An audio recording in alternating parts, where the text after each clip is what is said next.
Itinatakwil ni Betsy ang kanyang ina para hindi masira ang kanyang plano. Ayaw na ni Betsy na maging sunod-sunuran sa kanyang ina. Gumawa na siya ng sariling desisyon at pinipili nito ang magiging maayos ang buhay ng kanyang anak.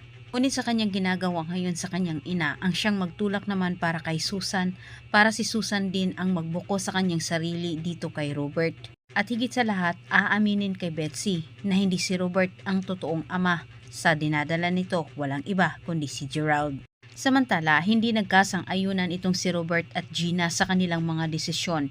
Kinokontra ni Gina ang desisyon ni Robert ngunit siya'y walang nagawa. Naipit naman itong si Gina sa magiging desisyon niya, ayaw niyang suwayin ang kanyang ama. May balak pa sana itong si Gina na bigyan ng pangalawang pagkakataon itong si Gerald para mabuo muli ang kanilang pamilya. Ngunit dahil sa banta ni Robert kay Gina, naipit ang babae. At samantala, kinokontrol na ngayon ni Susan itong si Betsy. Inuutosan sa dapat nitong gawin. Ngunit ang si Betsy ay hindi na siya nagpapautos sa kanyang ina. Nararamdaman niya at nakikita niya na si Susan umano ang malaking balakid sa kanyang plano. Labag man sa kalooban ni Betsy na itakwil ang kanyang ina pero kailangan niya itong gawin para sa kapakanan umano ng kanyang anak.